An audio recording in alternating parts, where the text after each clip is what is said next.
आ रहा है PTI IMF budget और सिलेक्टेड हुकूमत के सामने दीवार बनेंगे। मुल्क में महंगाई का सुनामी, तारीखी गुर्बत, बेरोजगारी है। हुकूमती तर्जुमान किसी और मुल्क की मईशत पर बात कर रहे हैं। मौजूदा हुकूमत के सामने दीवार बनकर मुकाबला करेंगे। चेयरमैन पीपल्स पार्टी ने ANP के साथ मिलकर वफाक और पंजाब में इन हाउस तब्दीली के लिए जिद्दोजहद करने का ऐलान कर दिया।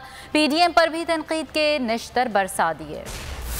नालायक नाअहल सिलेक्टेड हुकूमत के सामने दीवार बन के हम इनका मुकाबला करेंगे। इनका नाइंसाफ़ी पे मुबनी PTIMF बजट, जिसकी वजह से पाकिस्तान के अवाम महंगाई की सुनामी में डूब रहे हैं। इस सूबे के और पूरे पाकिस्तान के नौजवान नस्ल तारीखी बेरोज़गारी का मुकाबला कर रहे हैं, तारीखी गुर्बत का मुकाबला कर रहे हैं। इन सारे बीमारियों का जो इलाज है वो साफ़ और शफाफ इंतखाबात हो। जहाँ तक कल का मुलाकात था, मुझे उस मुलाकात के बाद वो क्लैरिटी नज़र नहीं आया, उनका स्ट्रैटेजी का क्लैरिटी नज़र नहीं आया, उनका प्रोग्राम का क्लैरिटी नज़र नहीं आया। जब हमने इतने टाइम साथ मिलके सियासत करते हुए हमने टाइम साथ गुजारा है, तो अच्छा नहीं लगेगा कि अब हम एक दूसरे के बारे में बुरे भला कहें।